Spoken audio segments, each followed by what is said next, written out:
Hey guys, welcome back to a brand new episode of the building series, in which we take requests for different builds and try and do some different styles, the creative series. So, episode 1 was our medieval house, which was for the Red Cubed server. Episode 2 was a Japanese style building, which was suggested in the comments for episode 1, and now I will do another one from the comments. So Swaggertellus suggested Cold Snow House Snowing, which I thought was just a beautiful sentence, and so that's what I'm going to try and do for you today. I've picked out a color palette. I even have a color palette open in the other window with Adobe Cooler, so I'd say we should just get right into it, and I've got a few photos open that we can look to. So yeah, let's do this. Let's see. I wanted to try out this andesite. How's it look next to this? Looks pretty good. Okay, so maybe start off with some of that. And the orange is going to throw you off at first, but you just got to look at it at the right angle. And already, let's throw in a window there. Okay. Let's try iron bars. And the iron bars part is inspired by something I saw on Reddit recently. So yeah, let's just go right ahead with this. Now right away we're going to want to give it a lot of depth. So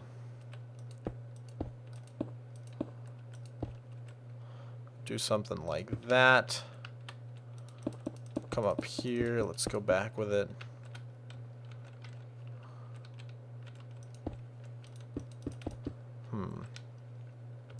Now should we do that? Let's see.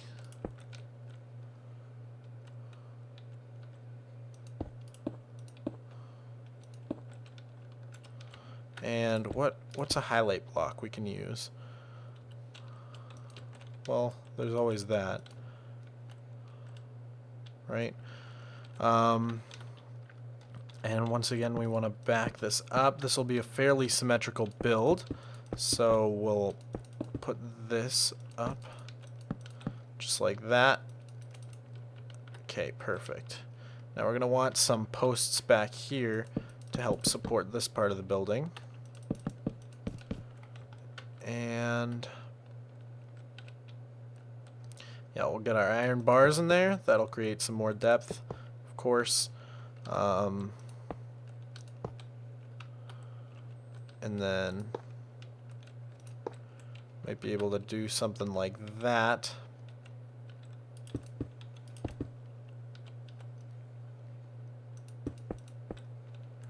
And let's see. Let's have this go up even more. And we'll just put some normal stone here. Let's try some upside down stairs here and sort of push out some windows.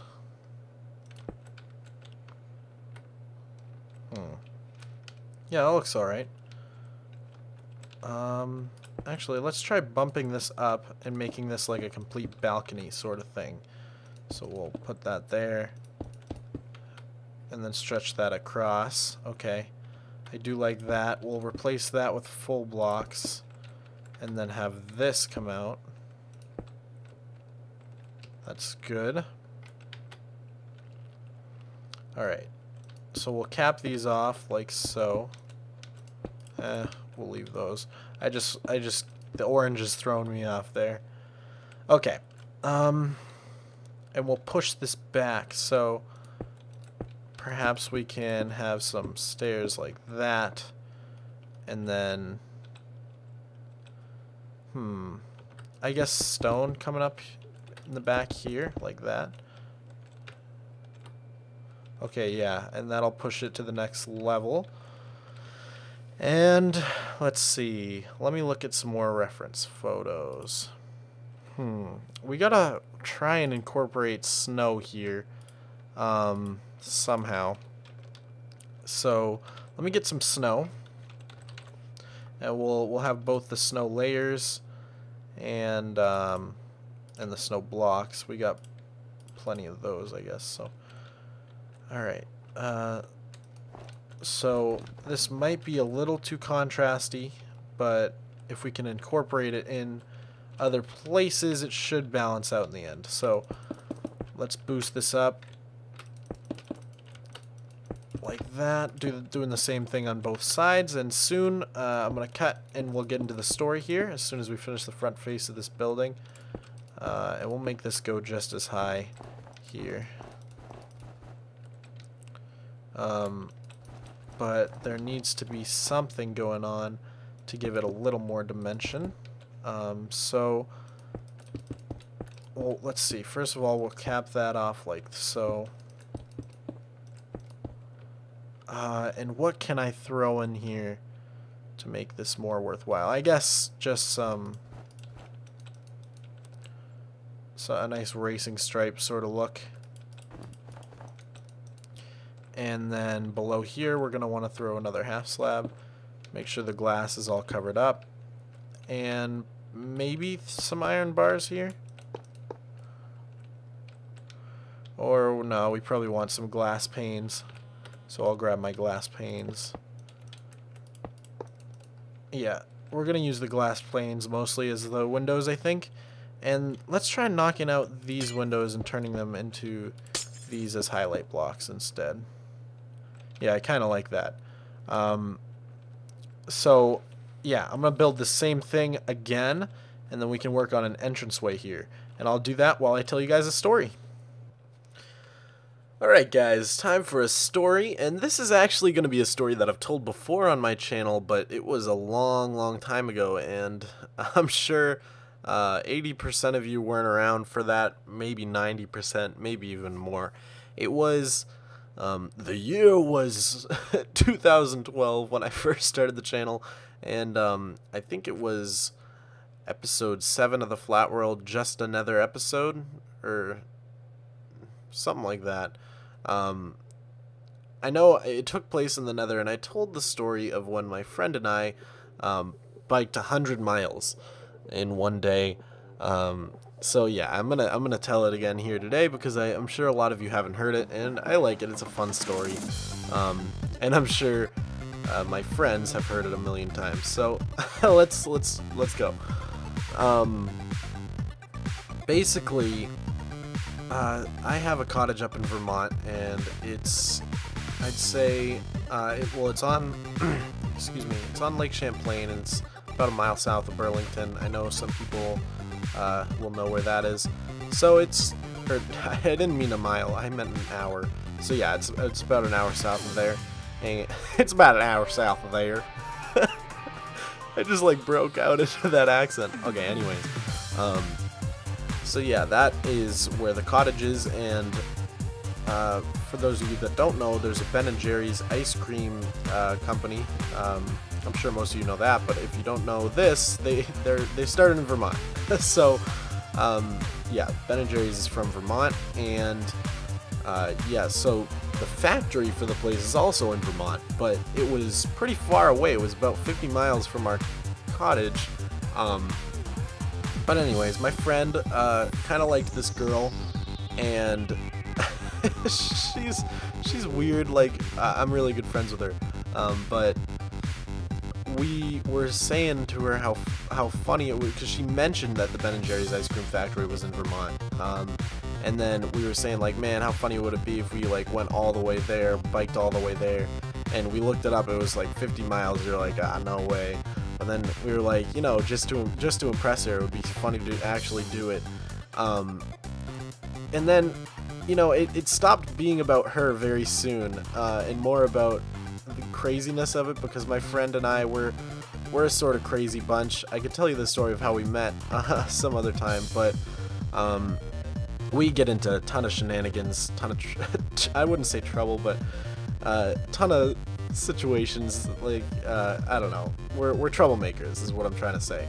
And so yeah, basically, we were like, all right, let's do it. And so we woke up at 8 o'clock and we left on our bikes and we went all the way, all day. We got there at, I think it was past noon already when we got there, like 2 or 3 probably. It took a long time because we didn't realize this at the time, but you had to go over a mountain range to get there. I think it's the Snake Mountains. And so yeah, we had to climb up an entire mountain range. It was the most horrible thing. And for those of you who know Vermont, the roads are just not friendly to bikers at all. It is really, really tough because they go up and then down and up and down. So every time you think you're gaining speed on a downhill, all of a sudden you gotta go up this big old hill. So finally, we get to the top of this mountain, then it's smooth sailing all the way to the ice cream store, more or less, except for this one patch where we're just on dirt roads for like half an hour, which was terrible, because you can't go on the highway with your bikes. But finally we got there. Once we were there, we were like, awesome, so let's get some ice cream. Well, like I said, we're troublemakers. We love the challenge of things, and we see this Vermonster thing, which is something I think they only offer at this one Ben & Jerry's ice cream factory. And basically what it is, I have it in my room right now. It's this giant bucket, and I mean like a bucket, like a pail. And it's filled. They fill it up with ice cream. I think it's 23 scoops. In fact, let me go get it. Let me see if I can list off the ingredients. Alright, here we go. I got it right here. So, Vermonster, it's 20 scoops of ice cream, 4 whole bananas, 4 ladles of hot fudge, 3 chocolate chip cookies, giant ones, 1 chocolate fudge brownie, and this is a giant chocolate fudge brownie, like it covered the entire bottom of the bucket, 10 scoops of walnuts, 2 scoops of 4 favorite toppings, and then it's all topped with lots of freshly made whipped cream. So I read that all right off the thing, and I don't know if it says anywhere. No, I guess it doesn't. It doesn't really say like the volume of this thing anywhere. But it's a big bucket. We'll put it that way. And and it's funny because I'm lactose intolerant, and I drink milk every day because I never knew until I was like 16 that I was actually lactose intolerant. So I just got used to drinking milk every day, and you know, I'm not giving that up. So, and then my friend, he's diabetic, and so you know, it's not it's whatever type 1, I don't know, whatever type you get from birth. So he found out he was diabetic when he was like 14 or 15, and so we both have massive health issues, you know, concerning the consumption of, you know, tons and tons of ice cream. And so we did it anyways, though. We ate the whole thing, and it was truly awful. In fact, the bananas, we got a lot of chocolate flavors of ice cream because it's 23 scoops of ice cream, so you could have basically whatever you wanted. So we got a lot of chocolate ones, and the banana and the chocolate, it melted together. And I actually went on a cruise over the Christmas break, and I tried this soft serve ice cream, which was chocolate banana swirl, and I almost threw up because, you know, if something makes you sick, you know, you never want to eat it again. It's actually basic conditioning.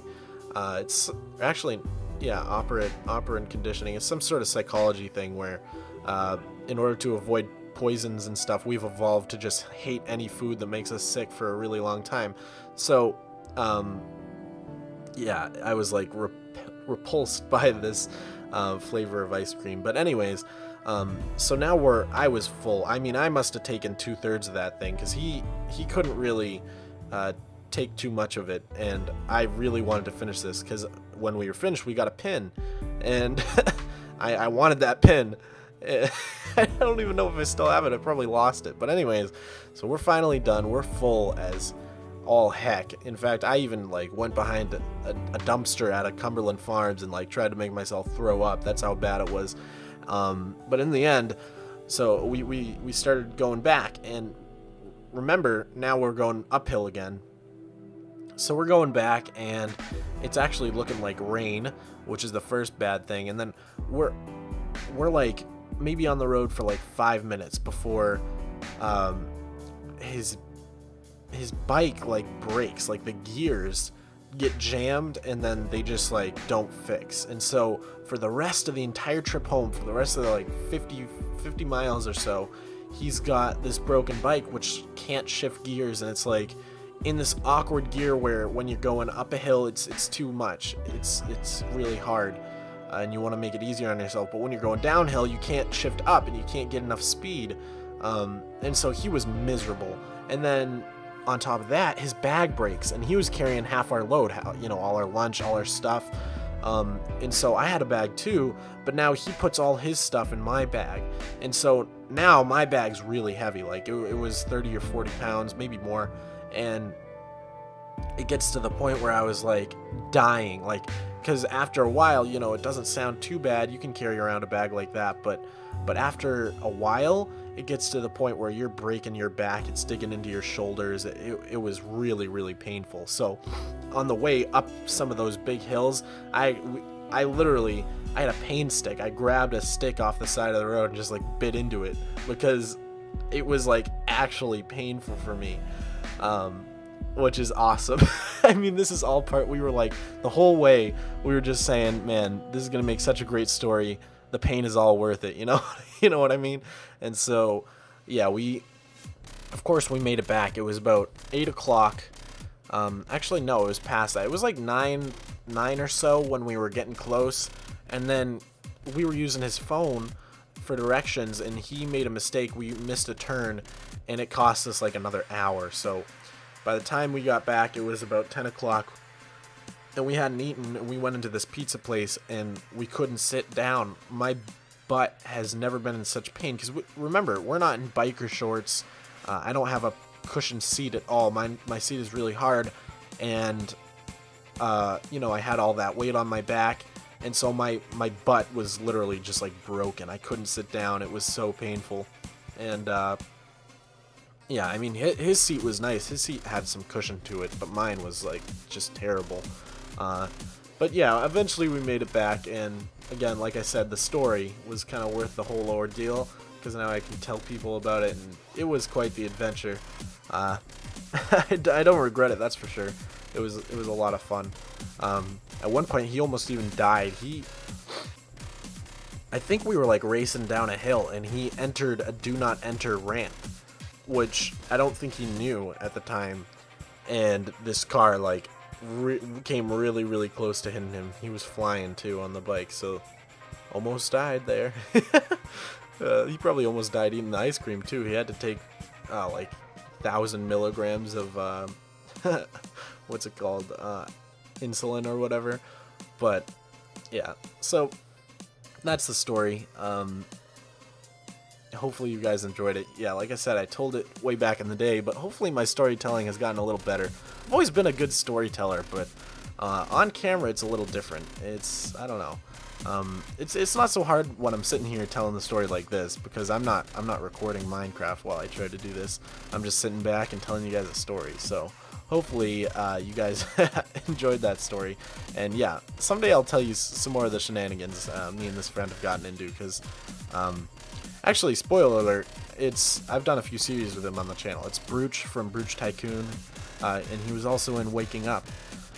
So yeah, that's my friend who I'm talking about. Oh, yeah, if you guys, honestly, if you guys want some more Mogswamp content, and you haven't seen it, try Waking Up, because that series, the few people who have watched it said it's one of the funniest series on my channel, and it was a ton of fun. We didn't get anywhere with the actual map, Vex's Waking Up, but it is a truly hilarious series, so check that out if you have never seen it or thought about checking it out. But anyways, that's about it for now, and the build is coming along great, as you can see. Hopefully you've been able to sort of look at some of my design processes while I tell this story. And so now let's get into the nitty-gritty about this build. Alright guys, so I'm back, and maybe I went a little too ambitious on this build. It's getting kind of big, and I'm running out of time, so I think I'm going to leave it here. In the comments below, if enough people request it, I will finish off the build. Right now, it looks great. You're like, wow, what an amazing building, till you fly over and go to the other side, and then you say, oh. So, Yeah, it's only it's best viewed from one angle. So, but I'm fine with that. That's usually how my creative builds look, because when I do it in survival, there's usually a lot of copying. See, like this whole area right here, I would probably just copy over onto the other side of this big gate, and make it, yeah, really long this way. And then I don't know what I'd do for the other side. Probably something new, maybe another wing off the side. You know, this is a huge building, so who knows what we'd do. But I think I captured the style really well. I wanted to do a few finishing touches. This is something I came up with, and I think it looks really good for this specific design, but sort of like gargoyles. I know it's kind of stupid to think that just because they're little cobblestone things, but that's sort of like what a gargoyle does, is they have like these little outcroppings, and then they sit up on here, and for some reason with the style it looks really good. At least I think so. So even if they're not actual gargoyles, you don't have to imagine them like that, but you know, the same sort of thing. We've got this outcropping here. I decided the wall was, you know, it kept receding and receding. I was like, this is getting too flat, so I bumped it out, and it goes all the way back to where it started, basically. And yeah, we've got some little rooms here. I was kind of making it up as I went. You can see over here on the bridge, I put some glass panes to act as sort of icicles. I think it looks alright. I wouldn't go overboard with it, but, you know, I've seen a lot of people do big icicles with the packed ice. You know, you can do something like this, but that to me, I don't know. It's too big and clunky to look like an icicle, really. So I don't like the way this looks. The building doesn't really have any 4 wide windows, so we'll put those there. That'll sort of mask it a little bit. Yeah, that looks a little better. I'm pretty happy with how this tower came out. It's not my favorite thing in the world, just because it's too, I don't know, too easy, too cookie cutter, and the sides are sort of squarish. It's not that much of a circle. It's sort of a square with some rounded sides. And I'm not completely happy with the roof of this thing either. Maybe this would help. You know, I don't know. It's hard. It's tough to sort of figure this out.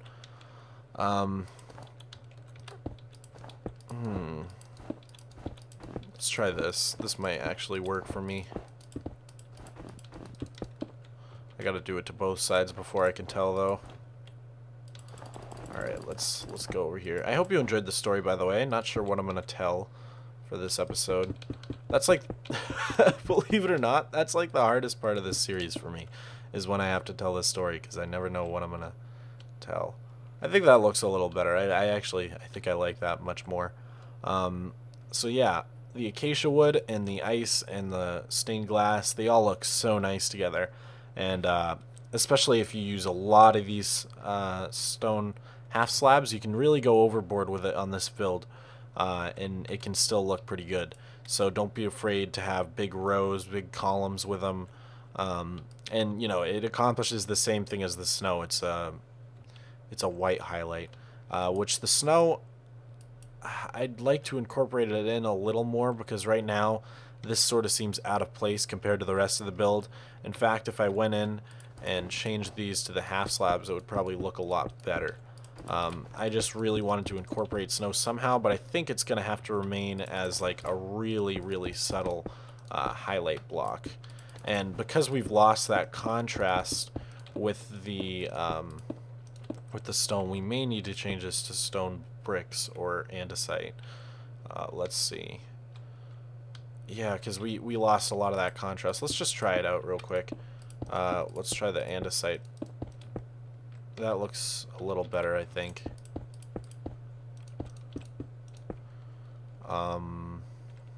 Alright, now let's try the stone bricks. These are darker, so I think this is going to be what we want.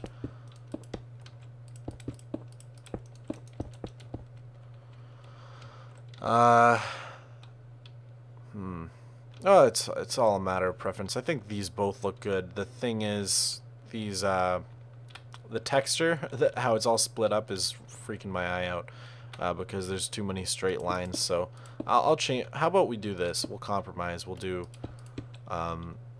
the middle has stone in it, like that. I think I like that, yeah. So, yeah, there you go. Maybe I'm making things up, but as long as it looks good in the end, then who cares, right? So, yeah, but like I said, I'm really happy with how this came out. Ah! Ah!